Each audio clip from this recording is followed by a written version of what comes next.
anybody who's been here before will know we used to have anybody who was alive in the 60s and 70s remembered Britain's toy animals. Yeah, I know. And they're about this sort of size. Oh, Steve, I thought you were only in your 30s.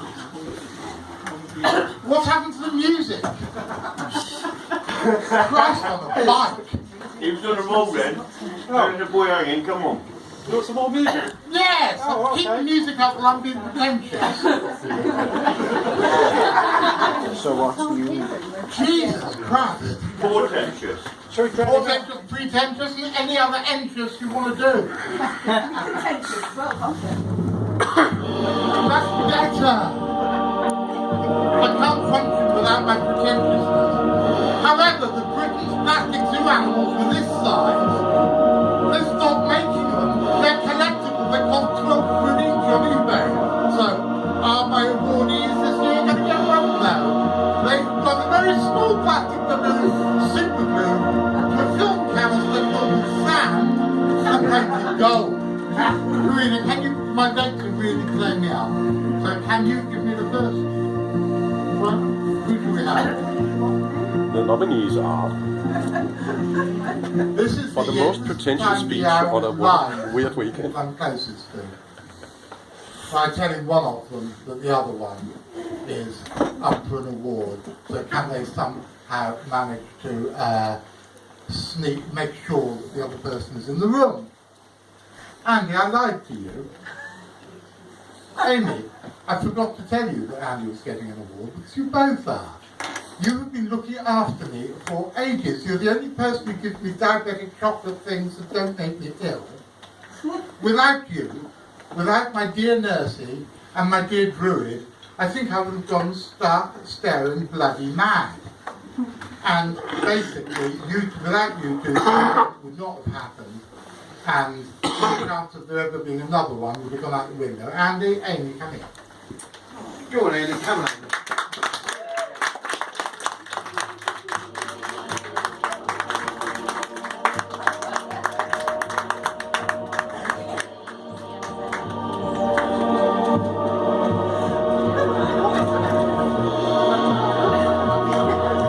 We gave Roman one of these about 8 years ago, and he gave us big Oscars sort of acceptance speech. The whole list of people that he wouldn't want to hear without. So I had to shut him up after about 30 years. Thank you, my darlings. I really could not have done this shit without you. Now get off, it's somebody else's day.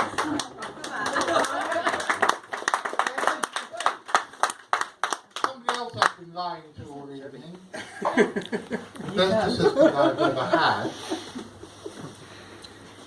And certainly the assistant with the purplest hair that I have ever had. Okay, it's not purple, what is it? My ex-wife always used to be cross and I could never tell the difference between purple, burgundy, wine, cerise, and all these other things when you mix blue and red. So I'm the bloody clue. Chloe, come up here and have your certificate. Oh, go for it.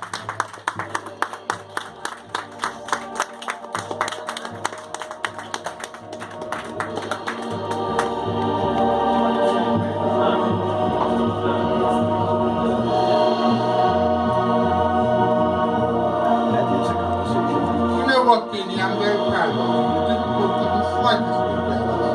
Just good because you got one thing. Come here. You can say it was the end you deserve.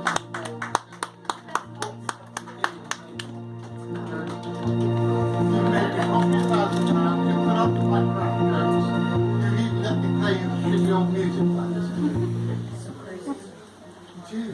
Well, have you given her a baboon? Oh, no, I haven't.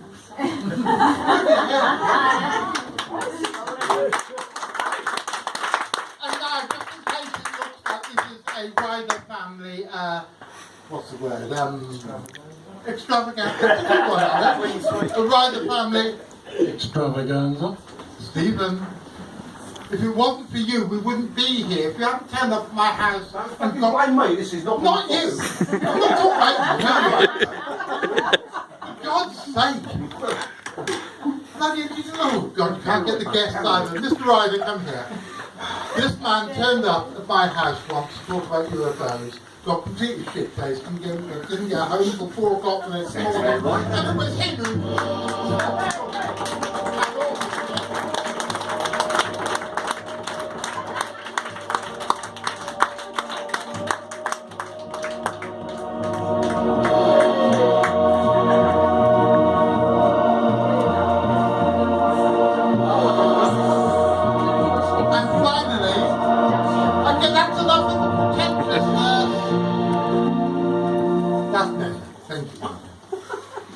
And finally, I don't know if you've noticed, but there's been several themes that's gone through this weekend. One of them, totally without me planning it, was vampires. Another one was autonomy and how to do stuff outside the system. How when people cooperate together to make something happen, something really magical, something like this weekend can happen. 30, Christ knows how many years ago, my father wanted me to join the army. I'd been kicked out of school and caught with suspiciously long cigarettes, and I would probably have ended up going to the army if it hadn't been for a fucking awful row I heard on a record that came out from people in Epping. Now, Mr. Ignorant, you can see now why I wouldn't let you go outside and have a fag. Another fag in there. I have one last baboon. And I want to see a few people that I've primed throughout the audience to remember what I said. Do we owe him a baboon? Of course we do! Yeah.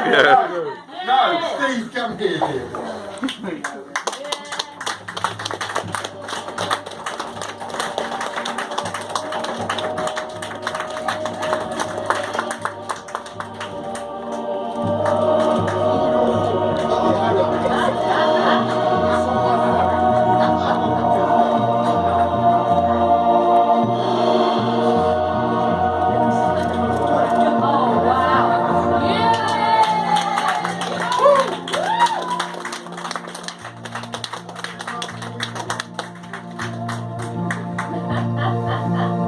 Fuck the bleeding minded! Let's have a baboon! Steve, do you want a cigarette before you go Yes, on? please. If So do I. Okay, guys. And we're you've not got allowed to to piss go and all that sort of anywhere. stuff. You guys got to hang on a minute because Steve is going to be on stage in a minute. Bye.